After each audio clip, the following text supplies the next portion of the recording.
Hello, everyone. Welcome to the Mile High Sports Symposium. I am JT Matthews at JTMatthews01 on Twitter, and I am here with the doctor at Nicholas Manning, or at DR_in_Manning on Twitter. Nicholas Manning is his name, not his Twitter handle. Don't wear it out. Oh, dang. Man, you've been around your kids a lot this week, huh? Yeah. Yep. Got me picked. I gotcha. How you doing? How's everything going? It's been a stressful week for you, I know. Been a stressful week. So this weekend we went to the mountains. That's what I'm calling it. We didn't go camping. We went to the mountains. Fair. And that was good. I had a good time. Went up with a bunch of cool people. And so that was fun. That said, I'm not as extrovert as I think that I am. So there is there was a couple of times where I'm just like social anxious, right? Like, so many people in the just an area. Went for a run in the rain, which is probably why. But it was overall it was good. Got up to Estes. Estes is great, and then came back. Got the vid in the house. Got to separate people, whole nine. So, yeah. How are you, man? How are you? Big shout out though. Big shout out, Cameron, aka Big Blue. Oh, well, with that expanded college football playoffs, we might be seeing some Ohio State, Michigan action in that guy. So we'll see. And we'll see who comes out on top now that Jim Harbaugh is out. But I didn't come here to talk about Ohio State. Actually, I totally would, though. But I don't know that anyone else would enjoy that. So otherwise, I'm pretty good. I'm doing all right. Life is okay. I'm off today. I'm off tomorrow. Nice. So certainly cannot complain about that. Got some sickness over here too. What is your plan tomorrow? I know you got some stuff with your fam. What's your? Yeah, to be honest, I have no idea. We're kind of waiting to see. So Lane, my youngest, has had a fever. He's been sick too, and he's going to a doctor's appointment right now. So we don't necessarily want to take him over to my parents' house if he's contagious and all that good stuff. So we're just going to see what happens with the appointment. Then we'll make some decisions, I guess.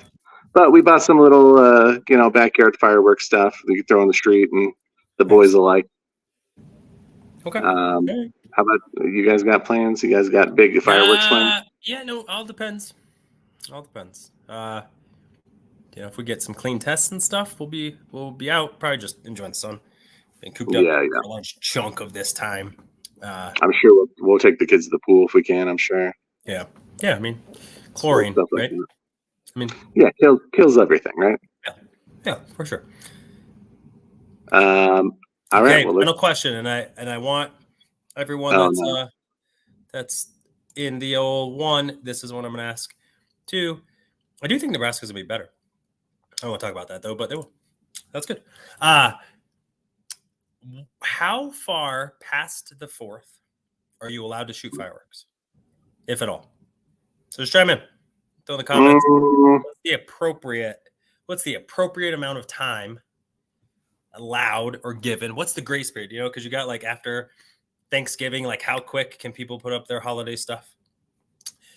Then how quick do you got to take it down? Right? There's that. Debate. So I heard a great conversation this morning about do people really like cul-de-sac fireworks guy?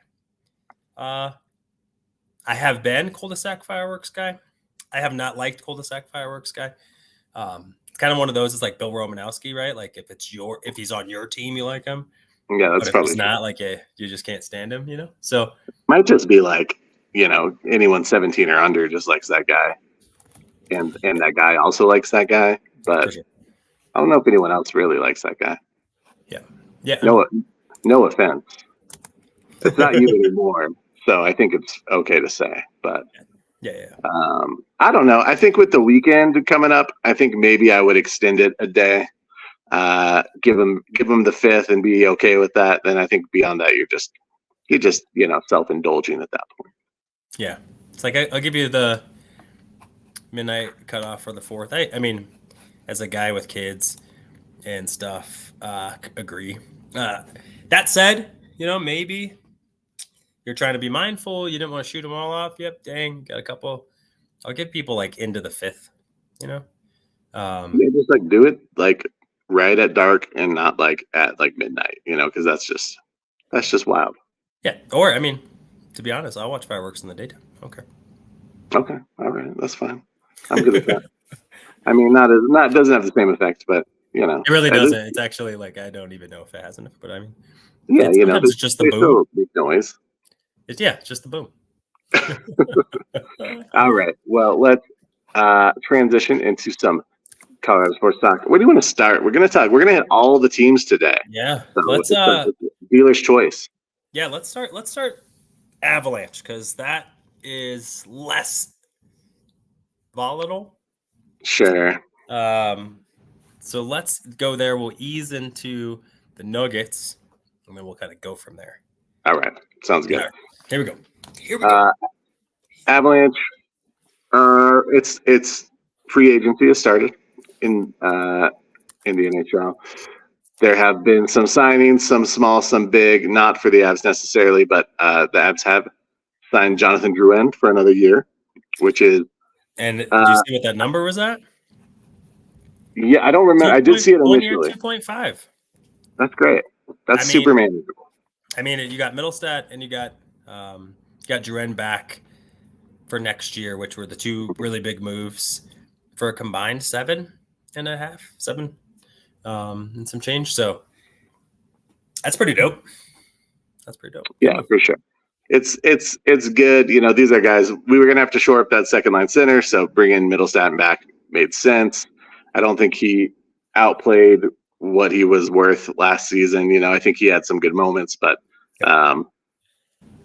you know, I don't think that he was a standout necessarily. And we got to playoff time. He was efficient and effective, but I'd still like to see more from him. So I think this gives him an opportunity to kind of slot in. Let's see what we got. Bringing Drouin back gives you some flexibility, especially. I mean, it's Nate McKinnon's best friend, right? It's like exactly. They're doing that. They played really well towards the end of the year for a good number. You hope that there's hey, we're gonna make some moves this year to free up some money. You know, sign this deal, and we'll reward you on the next one. You know, hopefully, I wonder if there's something like that. That would have been my move. But for what they paid those guys, I think, you know, hey, not too bad. Yeah, no, I think it was good signings, good, you know, efficient with your cap space. Yep. And they're guys presumably that are second line guys, you know, like both of them, if not first line guys, given some injuries or whatever, with that lineup. So I think obviously your value's there. So I have no problem with that whatsoever. I think for the most part, it's been having both of those guys here have been pluses, not minuses. So I think you're getting a lot of what you had last season, which wasn't necessarily bad. You know, I think you ran into a buzzsaw with Dallas, and unfortunately they, you know, ran into a buzzsaw of their own. But I mean, I think we all know. In the end, I think we know how that would have turned out, or how it could have turned out, if it were different. And I like the Eric Brandstrom deal. Yep. So I thought they did a good job. I think in the end they filled out their 5, 6, 7 defensemen. Mm-hmm. And then when you bring back Drouin, I thought it was good. They brought Jacob McDonald back. There was a couple guys that they brought back that had been former Avs. I thought that was kind of cool. But I got to ask you though, because it's the first time in a while where the Avalanche first pick and the first pick, or the first goalie taken in the first round this year was by the Avalanche. So it's the first one they've taken in a while in the first round. What do you think of that? What do you think of them finally? Yeah. I like it. I mean, you know, it was interesting to see them trade out of the first round. You know, it was, but I think that they got the player that they wanted. Ilya Nabokov out of Russia. Good player, you know, a guy that moves post to post well, a guy that's gonna challenge guys at this level. He played in the KHL last year. Only gave up 2.15 goals a game. He had a 9.3. That was in the playoffs. Only gave up 1.93 goals a game last year. And dude looks like he's got 5 shutouts 2 years ago, 3 shutouts last year. Guy can be effective in his role and probably has some starting potential. So I think, it's a position that we talked about a lot. He's a guy that's coming over from a professional league, even if it's not an NHL caliber league, it's still professional. It's like when you get guys coming overseas from that played in leagues outside of the NBA, that sort of thing. Same idea. Mm-hmm. You're playing with grown men, skilled players, guys who have seen the league and come back home and are playing locally, or guys who have come seen the league and decided to take their chances somewhere else.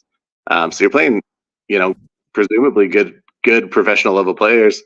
Maybe gives you an idea, or maybe gives you the hope that he can come in and contribute sooner than later. And it's it's a position that we talked about a lot coming into the playoffs last season. Was, do we trust what we're going to get from the goaltending? And I think that Georgiev played well and was fine. But you lose in the second round of the playoffs, and we got to get further than that. So I think anything that you can do, it's to bolster that position. It's such an important position, and then your depth on top of that, I think, is essential for a team that's making a run. If you are able to grow your own, and what you need, and I think right now what they're doing is they're taking buy low investments, but then they got to sign them, so they're trading draft capital. They did it with Darcy Kemper, did it with Gorgie, and so I think this one is pretty cool. I also think Pavel Francouz is now a kind of a goalie specialist who's out scouting. That's his job. Go find us some goalies. So I think there's an organizational effort. I wouldn't be surprised if they take one early-ish next year. And I think you keep seeing if you can, you can find a long. That would be what I would want to see. For me, I mean, it's like if it's a conversation every year, and you're going to look at your franchise. I mean, who knows what they're going to get from some of the guys moving forward. At some point, Nathan McKinnon will slow down, and then maybe your style of play adjusts. Maybe instead of being the skilled, fast team, you're the crafty, good defensive team, and you can keep some of those pieces a little bit longer. So we shall see. We shall see. Yeah, I like what they did with their hands tied a bit. Yeah, me too. And I like they took a chance on this guy, William Zellers, in the third round. Seems like he's going to be a boomer bust kind of guy. He's a winger, and he plays good fast. He's a good quick accelerator. Pretty small though. 5'11's fine, but the 163, he's pretty light.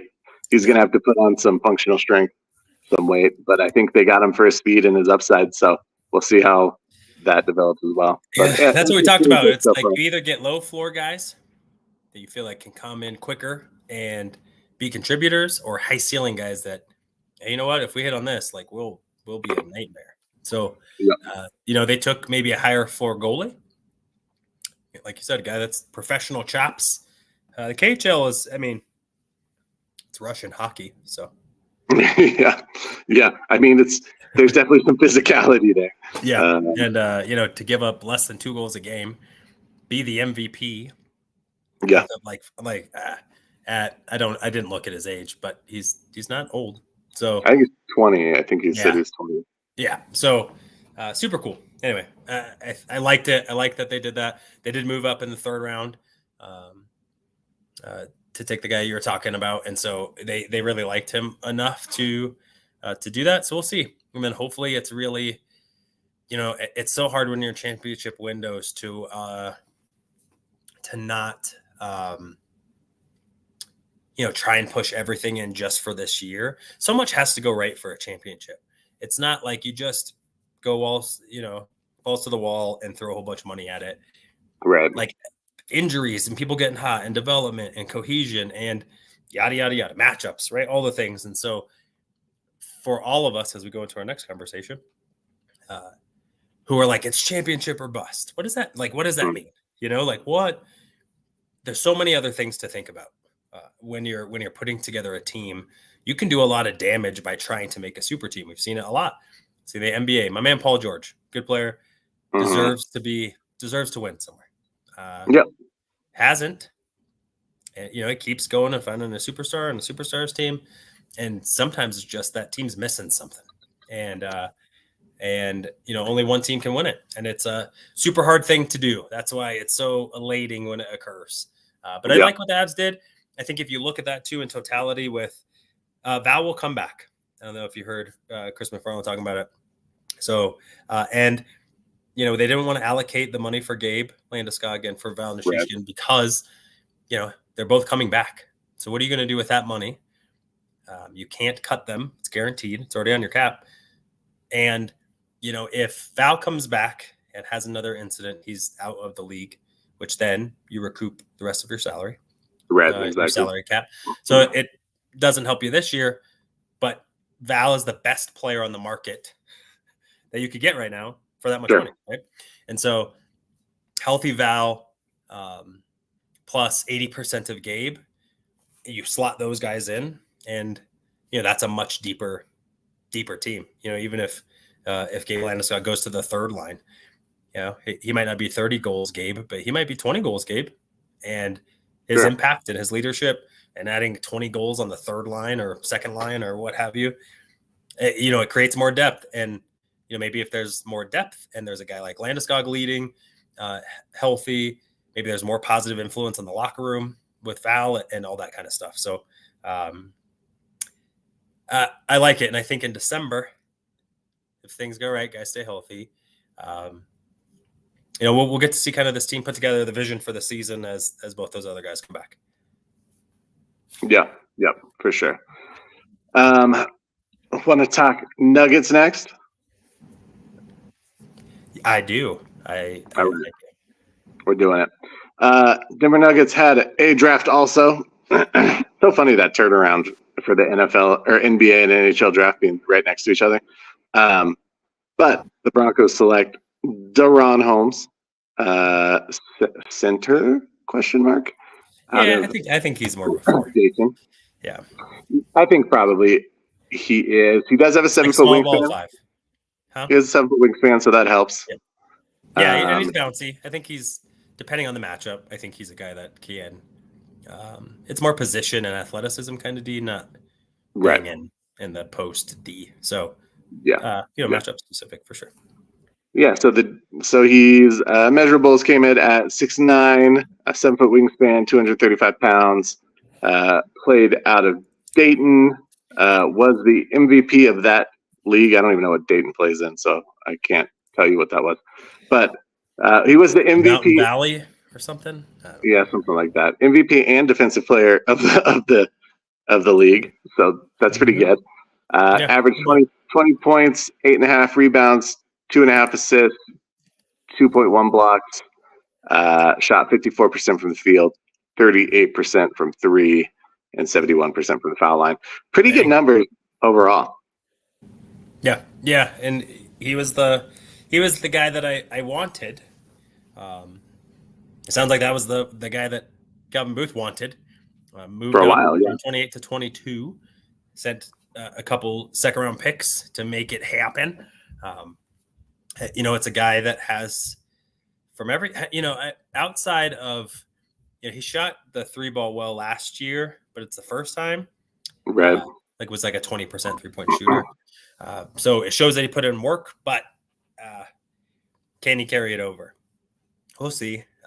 Julian Strother saying that he, you know, struggled to shoot the 3 when he came in for some time last year before he got hurt. So you don't know if it's going to translate. That said, I think he has everything that fits well with this team. Runs a pick and roll really well. Can pop and make a jumper.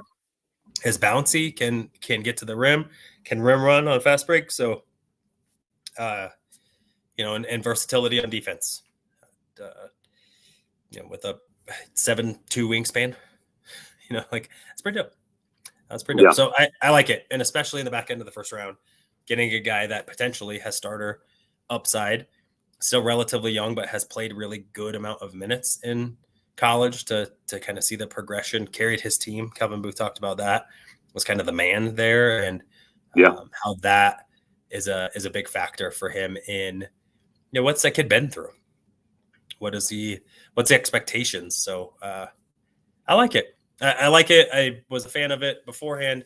I like the aggressiveness to go get it, especially in the NBA, where second round picks are not the equivalent of second round picks in pretty much any sport, really. Football, basketball, So or football, baseball, down the line.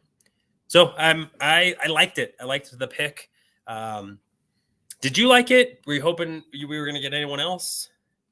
I had my eyes on a few guys, but really I wanted someone who could spell Nikola Jokic and give him some minutes, and Aaron Gordon potentially. And I think they found a guy who can do both. I mean, you get a nice rotation going where, if you stagger Jokic and you stagger Aaron Gordon, you could put Jokic, or you could put Aaron at the 5 and keep Holmes at the 4. You could put Holmes at the 5 and move Aaron into the 4. And then you could play Jokic at the 5 and Holmes at the 4. So with those three guys, I think I get the impression that they will be using him quite a bit this upcoming year. I think they're going to give him some run. I think he's going to get some time with at least some of the starting unit. I don't think he's going to be a starter, but he'll get in that rotation and that mix with Jamal and Jokic primarily. And let's see what he can do. I think the fact that he has shown an ability to shoot. Obviously this is something that is fairly new from range. But in his press conference, he said, this is something that we decided I was going to work on coming into the year. I talked to my agent, and this is something that we decided to focus on. Yep. And the fact that he put in the work and put in the time and was dedicated to his craft. And I think he went up from like 32% to 38%. He was in the 20s, man. I was in the 20s. So yeah. He grew huge. Put in work. So yeah, I think there's some questions still about that. This is going to be his offensive consistency, especially from range, his ability to space the floor with a guy like Jokic out there, because you really need him to be able to play on the perimeter at least a little bit. But I think mostly it just comes, the biggest boon is you're going to be able to give Aaron and Jokic some much needed rest throughout the season. Maybe even a day off or two. We'll see. That's not Malone's style necessarily, but and I don't know if it's Aaron and Jokic's style necessarily either, but we saw what happened with that full workload last year and the toll that it took coming into the playoffs, and we're going to have to make some changes with that. So I think that this pick was a nice way to get some potential with your draft picks, even though you're in the 20s, and to give you someone who could come in right away potentially and play. And I also do want to say, Holmes was recruited by better teams on a college level, better being, Division He was I, a higher thought of prospect than right. Yeah. And in all due respect, Dayton is a pretty good basketball school. Yeah. It's not a bad basketball school by any means. But I think they said he had opportunity to play at Tennessee. There were some teams looking to bring him over. He stuck with his team and stuck it out and ended up with the Nuggets. And for that, I am quite happy. But let's transition to free agency. Nuggets took I know. Do something.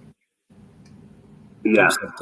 I keep seeing on Twitter that some news is going to drop at some point, but that was 2 days ago and I haven't seen anything happen. So we're just going to keep functioning under the understanding that the Nuggets really haven't done anything in free agency besides let KCP walk. And that was a tough pill to swallow.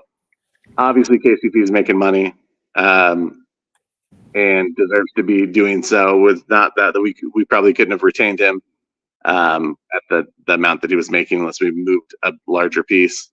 So that wasn't going to happen. But it is tough to see KCP go. And presumably we've done nothing to replace him. How are you feeling about all of that at this point? Well, they have replaced him with Christian Brown. That was said before free agency happened. So, are you going to get KCP 2? No, because they don't want KCP 2. All right. So, so then the question is well, what do they need then? And you and I have said this, right? Like, you need a shooter. You talked about wanting to back up big, someone else that can relieve some of because it's sometimes not even about the amount of minutes, but it's the stress and tax of the minutes. Yeah, if you're playing 30 minutes, but you're getting banged around on screens and running through stuff for 35 minutes, and you have a lot of guys that can switch on things, and you're not taking the hardest defensive challenge for a big chunk of the game. Do we have that?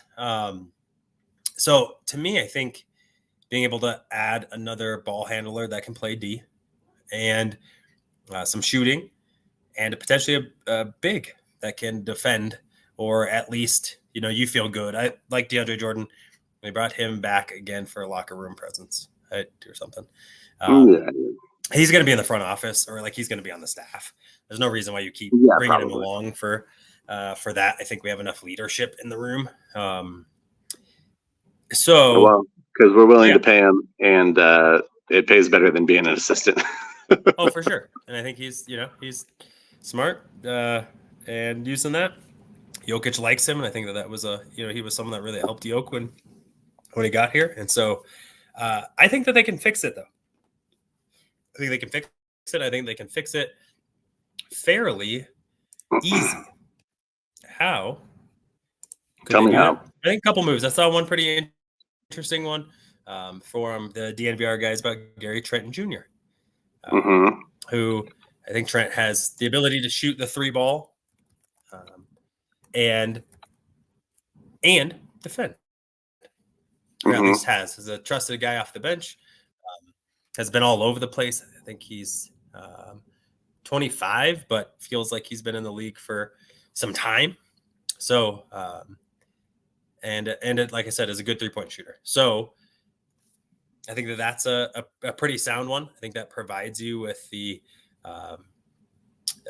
shooting, the toughness. I think, he's just like his dad, is a tough, hard-nosed player, athletic, can help defend.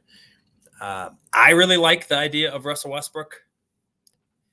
I know that's come up. A couple reasons why. One, Jokic likes him, so we've talked about this before, in the sense of the NBA field, the aura of it, the community didn't really accept Jokic, right? I mean, you see it a lot of pushback, a lot of hate, a lot of just not understanding, because he's not like most of the guys that have been successful and adapted to kind of the NBA culture.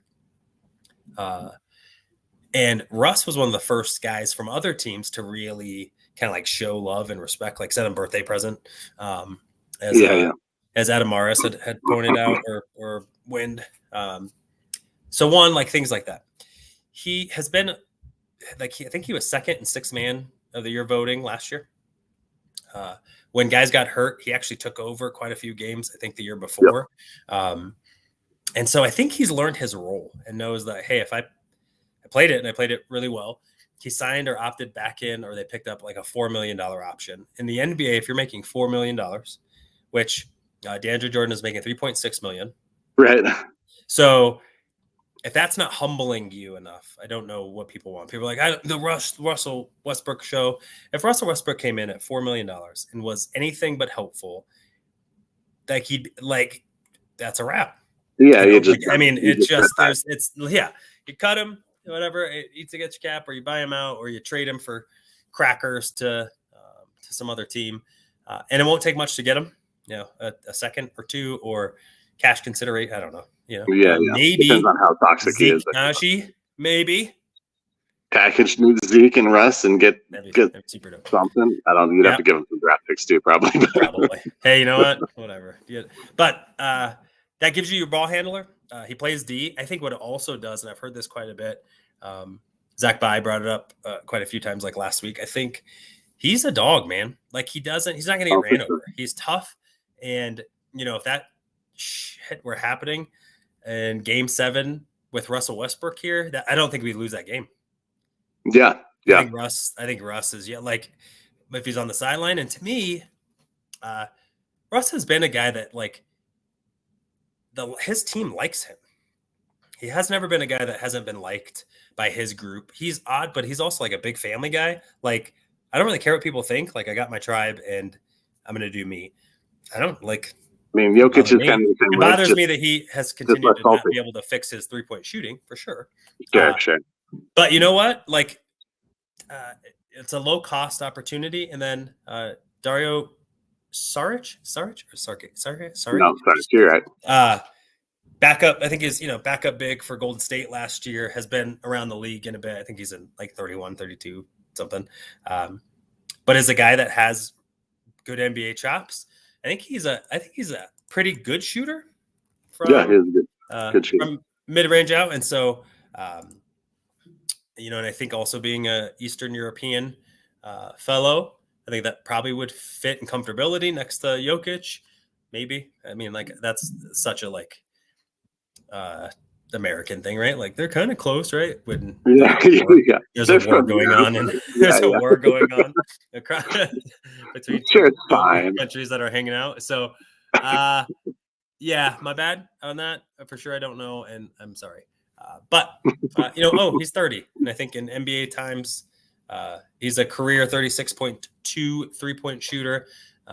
Averages 5 boards, career average 5 boards a game. To me, like, that's a couple buy lows, which they have to do. I think not re-signing KCP was, I think, fiscally, based on the aprons, smart. He's 32. He'll be 35 when that ends. And because he has a player option, I think Orlando gave him. And I bet that was probably that probably was a kicker. Maybe if it was a team option to get out of it and 2 years, maybe you can do that. Maybe I'm wrong. Maybe it is a team option, but I think that's what I heard. Which, if that's the case, I would have probably done that too. I would have probably said no. I also think what it does, it pushes you up in the apron status, where it just makes it harder to actually make in-season moves. So the way that I was hearing it kind of broke down is, if you don't have any financial flexibility with your cap, it's really hard to bring in outside talent. You can pay the crap out of guys that you got, luxury tax and keeping us max deals, blah, blah, blah. But bringing in money is ridiculously hard. So if you leave a little grace, you can move Peyton Watson and Strother for whatever, or, and doing some of that midseason, which, could be a move that we get to see pretty soon. All that kind of stuff. So I don't think that they are done. Don't think that they will make a big move. I think that they were interested in Klay Thompson, but Klay wanted to go. He wanted to be the man. Klay likes Klay. He was upset. He thought he should have got some more love from that team when they didn't offer him a big one after the previous championship, which was 2 years ago. Like, dear goodness, man, you're upset for 2 years. You're just pouting for 2 years. Like, dear goodness gracious. It's kind of like, all right, man, like, Klay, if you're that soft emotionally, bro, I don't think I want you here, where you would be, third for sure, at least. So yeah, probably fourth. And, how is he going to mesh with Jamal if he's like, doing his like snarl up thing that he does, Klay like looks, it just doesn't fit. It kills me. But they also were interested in Paul George, but LA wanted a lot back in return. And, and you don't have a ton to give, and you don't really want to like break up your team that you want to try and win the championship with, kind of left in a rock and a hard place. So, So right now it doesn't feel good because you're watching other teams get better. And you're watching your team get worse. I mean, without KCP, with no real addition, like, they're not better. They're not better than they were. No. So I see the fans' frustration. I do love it, though, because it's shown what happens. Like, when you win a championship, that grace isn't as long as like we thought, right? Like we gave the Broncos like, oh, you win a Super Bowl like 5, like no, actually, people were pretty mad pretty quick. And the Nuggets For first sure. title, 40 plus years in the NBA, right? Or something, and 46 years, and the next year they make it to the second round, lose in 7 games. And we're going to fire the GM, and like, whoa, good gracious. So that's my thoughts. I know that you probably a little bit more plugged in on some of those things. So hit us with your eval. Yeah. Watching Clay walk, especially for what he got paid, was fine. I wasn't too upset about it. I was intrigued by the idea of him coming here. But I still wonder how much he has in the tank, honestly. Yeah.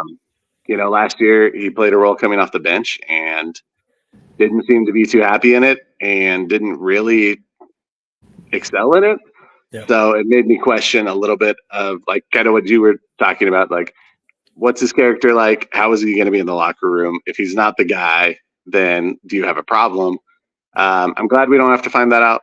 I'm glad that someone else is taking that risk, especially for that cost. And ultimately, we didn't have the money to do it anyway, so it becomes a bit of a moot point. But it was fun to think about for a little bit. You think about guys coming over from former championship teams and wonder if they can contribute. But yeah, I mean, it would have been dope. I would have taken that problem. Yeah. Oh, for sure. I would have at least liked to Malone, see it. Figure it out. Right. I do worry about Christian Braun in the starting unit. I think that they probably need to get someone to play with those starters that isn't Christian. See, my feeling, like, I think Christian just has to be better. I think Christian has to be a better shooter. If he is better, then yeah, for sure. Yeah, and that's to me is like a little bit of he has time to improve. Holmes is an example, right? Like, go work on your 3-point shooting. If that wasn't the first thing that they told him, I bet that they did. Hey, you're probably going to be the guy. I mean, that's we all thought that was the case when they drafted him. After right, it was like that makes sense. Yes, the holes in his game right now. Yeah, but I'm a little bit like, dude, get better. Yeah, and it's more until you can't shoot threes. Yeah. It's more the offensive game that I would worry about, like the ability to space the floor. Christian hasn't really developed much in way of being able to create his own shot. If he gets downhill, he's great. But if he drives and someone cuts him off, we're backing out. We're holding the ball too long. We're struggling to find someone sometimes, especially on that second unit. Yep.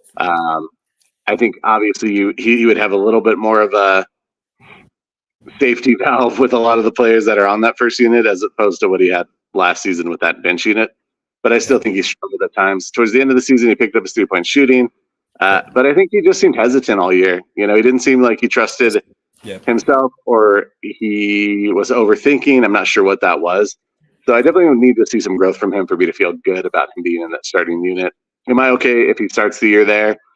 Sure, let's get to Christmas and see how he's doing. Yep. And then if we need to make a move, then we make a move, right? And I'm totally good with that.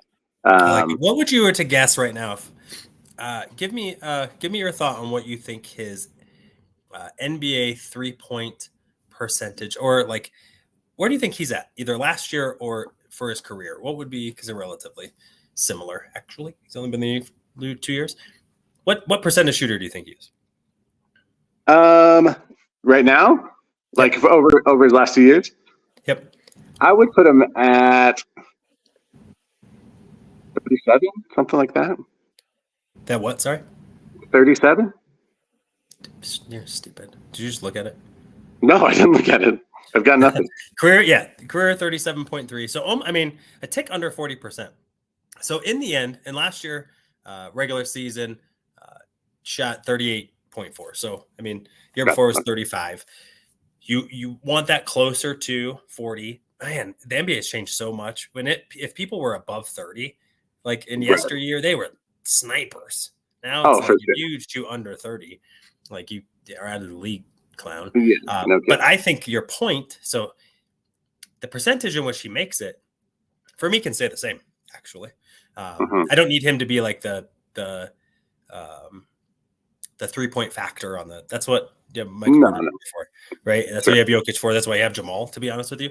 I also don't need him to be a ball handler in the sense of, ideally, if you have Russell Westbrook and Jamal and Jokic, I don't need him to touch the ball. To be like cut, get open, play hard. But it's the hesitation. That's what you talked about. Like, you can't have your starting two guard hesitate when he has an open look at a three. Like, you got to step into it and you got to know what's happening. And I think that, to me, is you nailed it on the head. Like, you got to they have to respect you. And if you're going to hesitate, even, intermittently, they're not gonna. And you have to be able to knock down some open shots. But to do that, you have to shoot with confidence. I've never seen anyone be, terribly, have terrible self-esteem and be a really good 3-point shooter. Right. I think that, like, my worry is that he'll become much more of a volume shooter as a starter. And so I wonder if those numbers will be able to kind of hang at where they're at now. He's going to be asked to do more. Once you're in the starting rotation, you pick up those minutes, you're going to have to do more. With his confidence being so low, right? So, real quick. So let's look at what's his minutes per game. So this year he played about 20 a game. So, and scored 7 points a game, 38% 3-point shooting. Shot 1 to 2 points or 1 to 2 threes a game. If that, to me, goes, if you just add 8 more minutes or 10 more minutes, right? I mean, 10 more minutes, he's at 12. And, that's about where KCP was at. Like, let's be real. Like, it's not like KCP was dropping in 20 a night. And I know that we talked that he was more capable, but they don't need someone to be more capable. They don't need Clay to come in here and score 23 a night, right? Like, and that's where I think I hope that fans are understanding. Like, don't get caught in, like, the storm outside of, like, oh, how are they going to fill it? Like Christian Brown's going to be fine. It's the totality of the loss. So you lose KCP, really good defender, capable 3-point shooter, meshes. Christian Brown is that replacement to the unit that just, it lengthens it. And for a team that has had a rough bench, you brought the best piece of your bench, essentially, to your offensive starting unit. And so that's why I think, we've talked about it before. If you're able to lure an older vet who has a little bit left in the tank for mid-level money, you already have 5 guys that are, are recent draft picks that are 6 now, 3 last year, 1 this year, 2 the year before with Brown and Watson. You forgot Watson. Like, those guys have to elevate. And I think that there has to be, what I really like about what they're doing in the NBA, it's a little bit more like the NFL, right? So no team in the NFL, it feels 100% about their, about their 22 starters or their depth, or all that stuff, right? There is one part of your team that you're like, someone just got to step up. Can't pay everyone, right? We got to this. I think the NBA is getting there, right? Like, you can't build a super team where you got, former NBA all-stars on your bench and all that good stuff. So I kind of like it. I think when you have that and you have a guy like Jokic, I think it gives you a better chance because other guys can't stack their stuff. And so we'll kind of see. I think it would have been really nice. Free agency is always way more fun when your team does stuff, For sure. But shelling out money irresponsibly to guys who might not age well. Look at Bruce Brown. Love Brucey. Got traded halfway through his first year in the deal. So obviously they were like, yeah, that's a guy we got to have. So we got to be careful what we wish for. But I project that Saric and Westbrook will be Nuggets by the end of this month. And, to me, with Watson and maybe Zeke, I don't, Strother probably coming back in, Holmes, one of those younger guys being able to come contribute, maybe Pickett sighting somewhere. I think that there might just be get a chance to groom some younger guys to come in and make this team great again. For sure. We'll keep an eye on all of that and all the Nuggets news as it comes out. Hopefully we get some soon. Keep hearing that stuff's going to drop and nothing's dropping. So I'm hoping that's what they do. Usually it's not local guys though. The local guys get excited though. So I wonder if maybe we hit one of those where it's like, oh, something's brewing, and then like people are starting to run with the Westbrook thing, and then someone with some actual know is like, hey, like, hold on, or like, oh, they lost Paul George. They might not be as thrilled to lose Russ. So unless Russ is asking to be moved, maybe that one will have to take its time. Like they got to be patient. It's like Zach For Wilson, right? They had that deal done for a month before they made that. The Broncos made that deal. Maybe they do. Maybe they got Russ's deal done in theory, and they're looking at like, hey, before we do that, and a couple guys, I got to check in on their number.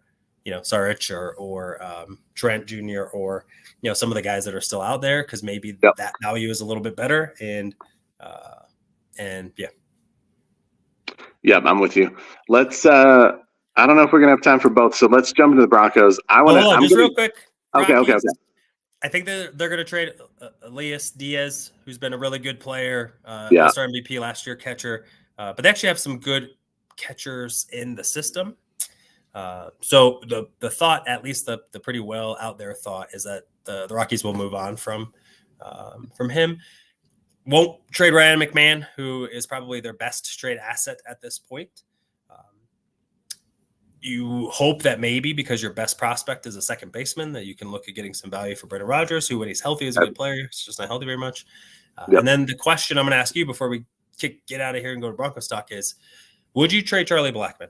If he were able to bring you back a top 10 within the organization that you're trading him to, within their top 10, a pitcher, their top 10 prospects, whoever that is. So you get a guy that they believe could make it to the majors, has some good stuff, but not a sure thing.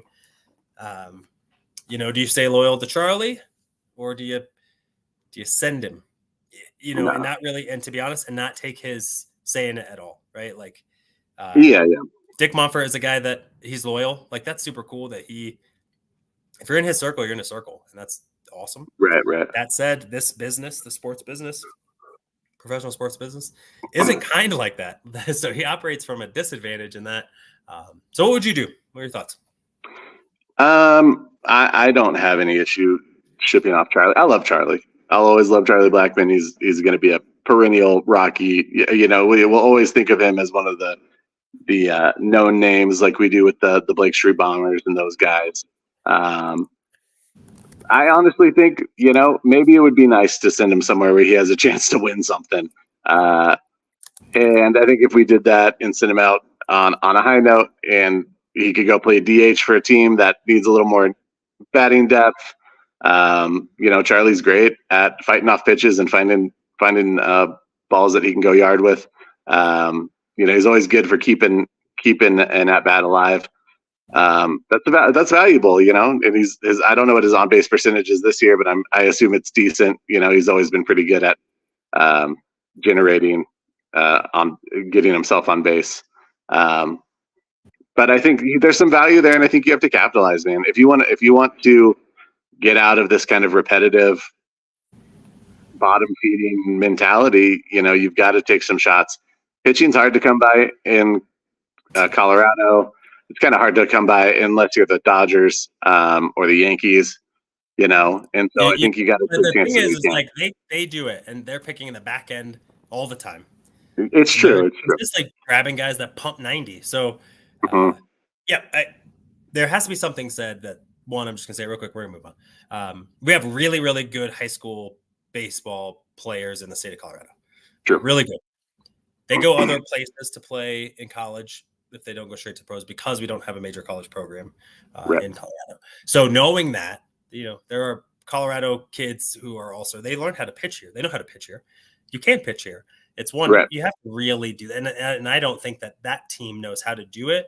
I don't even know how much effort they put in and like, what's the science behind, how can you gear guys up? How, there's so much that you probably could attend to help develop guys.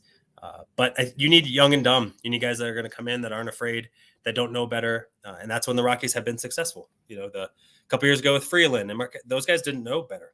Okay, Freeland's like, I'm from Colorado. I'm not scared to pitch in Colorado. Yeah, exactly.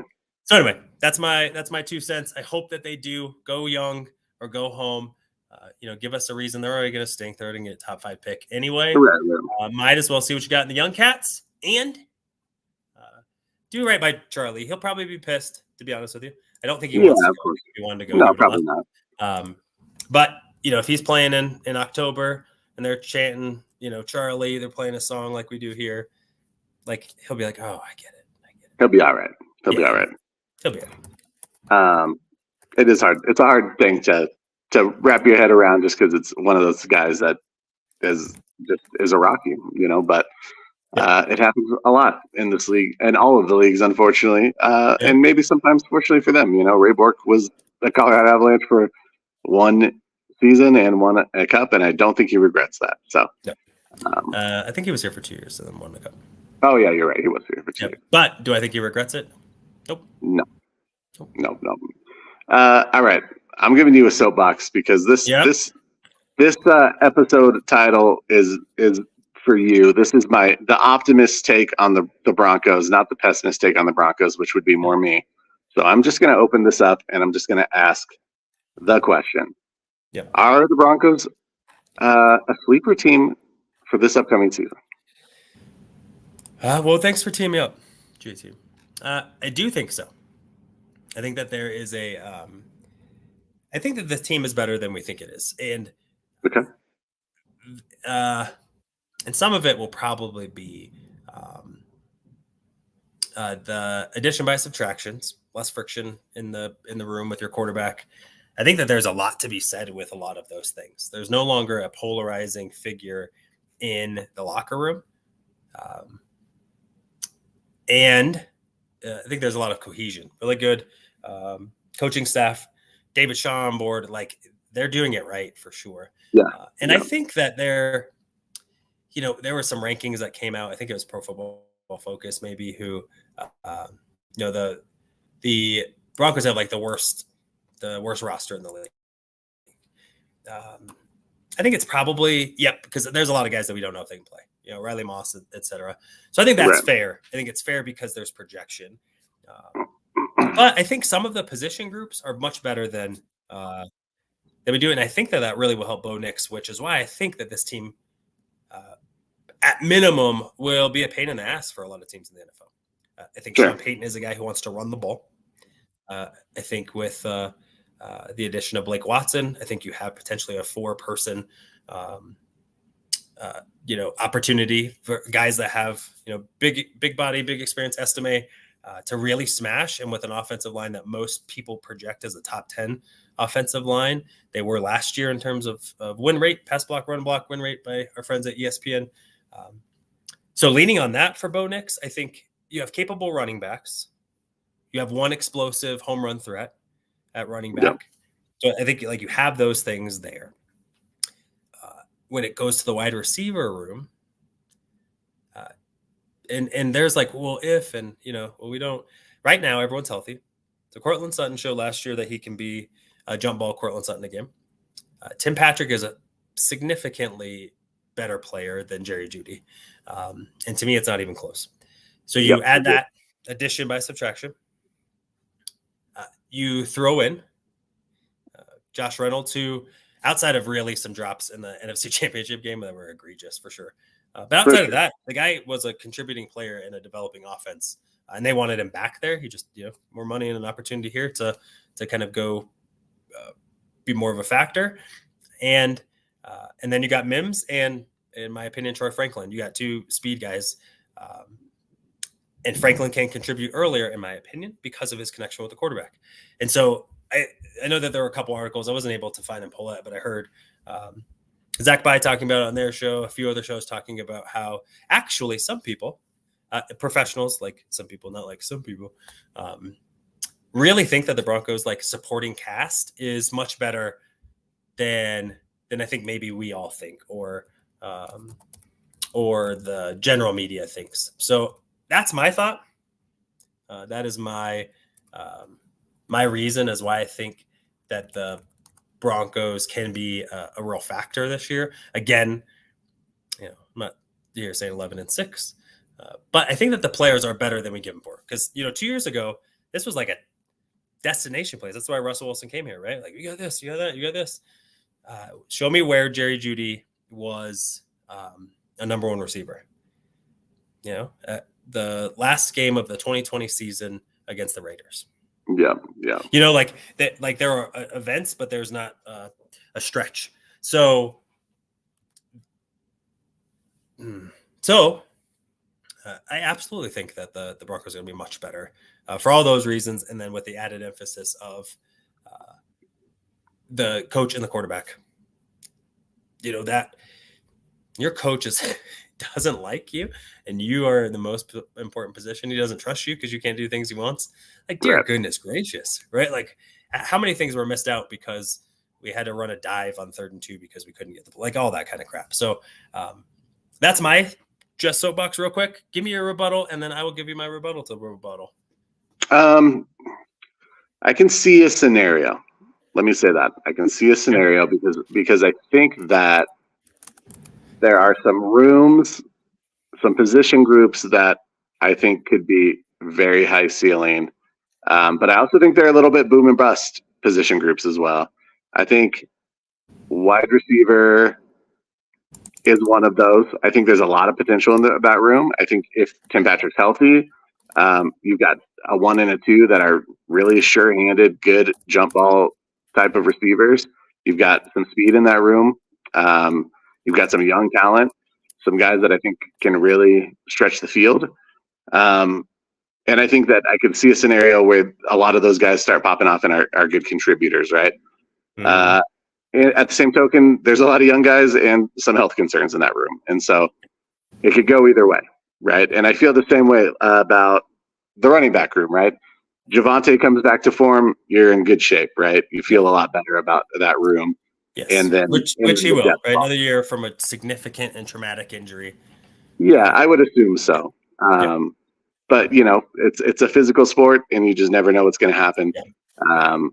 And so, I feel comfortable saying that I'm optimistic about that room, but also there's, Estime, it looks good. He's not been healthy yet, really. And we'll see what happens with him. I think there's potential there. What do we actually get from him? That's a whole other thing. But if we hit the ceiling with that room, I think our offense takes another levels up, right? We're able to move the ball on the ground, which we haven't really been able to do effectively for a while now, at least not consistently. And then Bo Nix is the quarterback room's the other room, right? Bo Nix is efficient. He minimizes turnovers. He runs the offense that Sean Payton wants to run. They're creative with their personnel. I could see a scenario where you pull some upsets, right? You beat some teams that aren't expecting you to come out and throw punches like you can.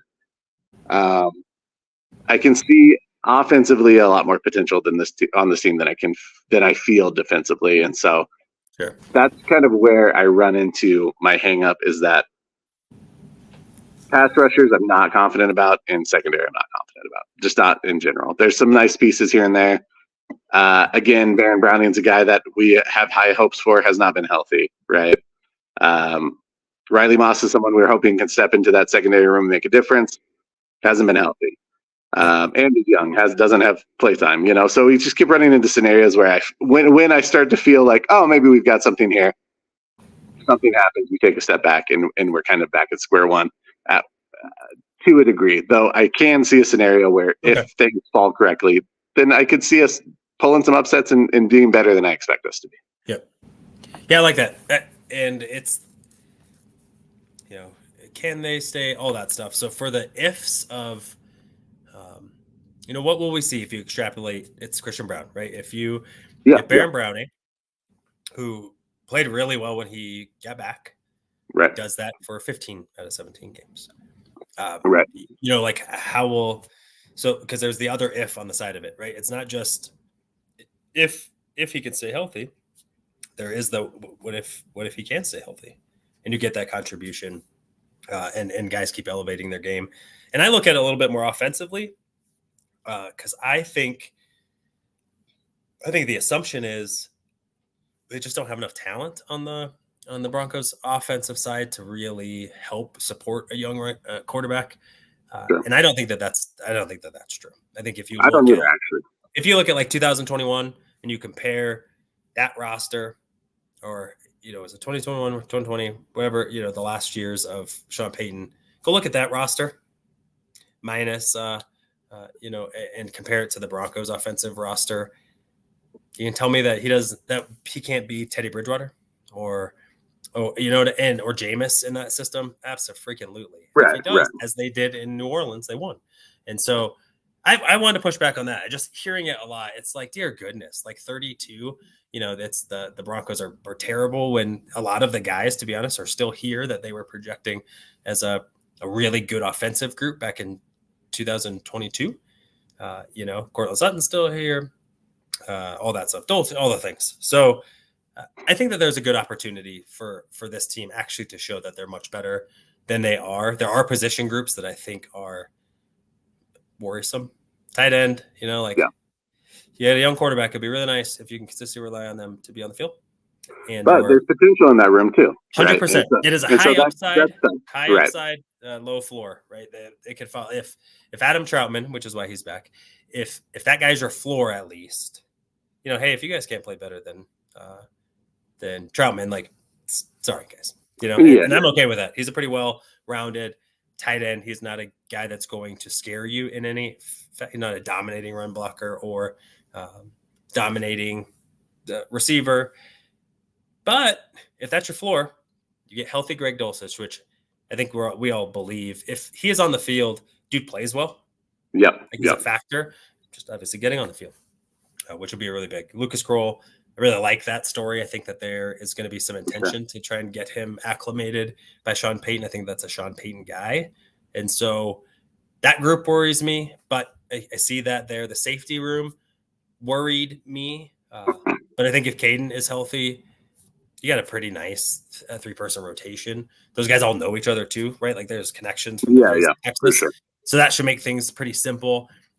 And just like last year, we went into the year, maybe we have a other corner. But we got McMillan, unless he is egregious in his step back. You have 2 really good corners, whether or not he can play outside, or not. That's not a bad floor. And, sure. Cody Barton and Jonas Griffith. If healthy as Griffith, Josie Jewell, yeah, I think so. Faster and bigger. And I think he can come downhill a lot quicker. I think the defensive line is improved from last year. And Henningsen is your 6th or 7th guy. That's nice. That's nice. So I think that the belief that the Broncos don't have talent is bull. And I wanted to get on the soapbox and share it with my friends. I agree. I don't think that talent is the issue. I think it more hinges on health, and health of some key guys, right? Some guys that really could have made a difference last year. If we have a healthy Tim Patrick, that receiving core looks a lot different. We have some healthy bodies in Baron Browning. Some other guys that Riley Moss, see what we have in a young guy that we think has some upside. It could look a lot different. It could feel a lot different coming into this season. I think we're so used to being kind of dragged through the mud with this team a little bit lately that it is hard to see the big picture sometimes. And I think that, and I can understand why people are still in that mindset. And I'm a bit still in that mindset. I have my doubts about, Bo Nix as a long-term, franchise guy. Sure. But I'm willing to concede that this is Sean Payton's guy.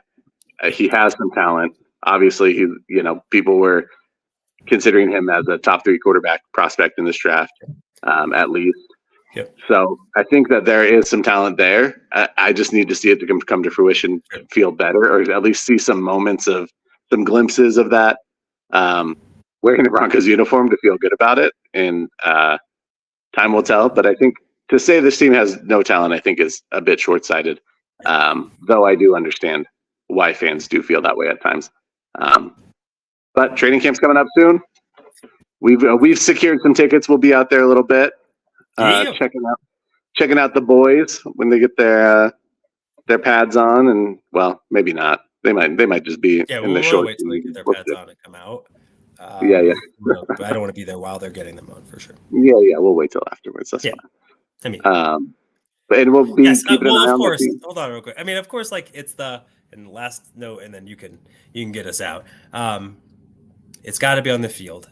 One, that's why it's like fun to like talk about. Like we won't know in the end for sure. It'll be how things get down on the field.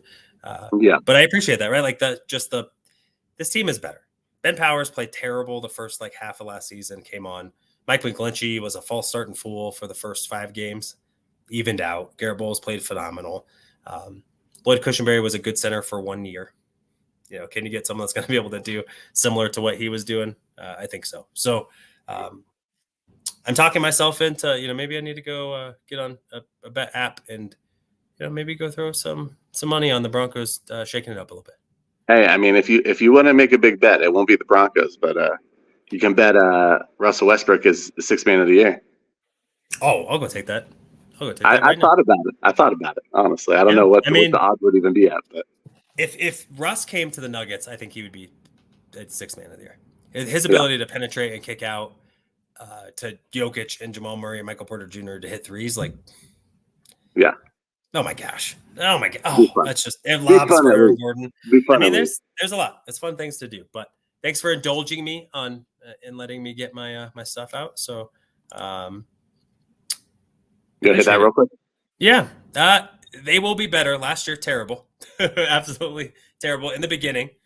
You saw additions by subtraction with Randy Gregory and Frank Clark going. Younger guys like Jonathan Cooper. And Nick Benito getting an opportunity, and they really elevated their game, which makes me feel better about the pass rush.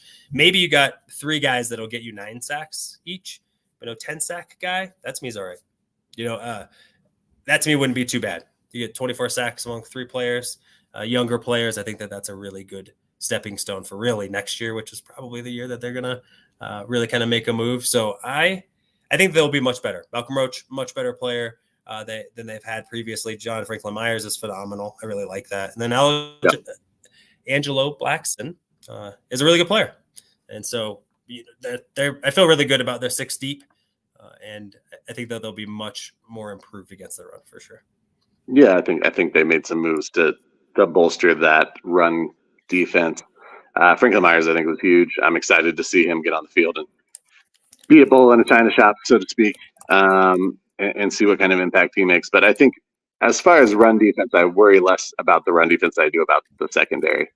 So we'll have to see how it plays out. Which is weird because they were terrible, right? Like last year they were terrible. Yeah. And probably if you remove the Miami game, it gets skewed a little bit. But to me, it's that right corner, right? Like if they find someone that can be league average, a little bit above league average to do that, then you can skew coverages over, leave pat, a little bit more one-on-one. Then I think we're in a good spot. Yep. If they don't find an answer, knowing though that Levi Wallace is the floor, that's not awful. Levi Wallace is a capable pro, not a ton of upside, not a ton of excitement. But I do think that one of those younger guys will pop. I really do. I hope so. Well, thank you everyone for joining us today. We are going to call it a day, but we're keeping our eyes on all of your local Colorado sports teams. Lots of news still upcoming for NHL and NBA. We'll be keeping an eye on camp and how things progress there for the Broncos, and we'll hope the Rockies can make some noise at some point, or at least give us a good stretch of the season to tune into. I think they lost again. Was it? They did. Took a lead in the 9th. Got a really good pitching out of it. Yeah. And the top 9 gave up the game to Milwaukee after getting the previous one. To me, again, it's not about wins and losses. It's seeing about who's got in them, who's a part of the solution, and then moving forward for sure. Yeah, we get a few young prospects that catch some fire up in the big leagues. Let's see what happens, and project that moving forward. But thank you, everyone. We appreciate you tuning in today. We will be back next week, same time, same location, and thank you for watching. Go all of the local sports teams, and if you need a sports prescription, make sure you ask a doctor. Holla at your boy. Fast lane when I pass in the street, bag of money in the passenger seat. Simcoe's been asking for me on the road from the west to the east.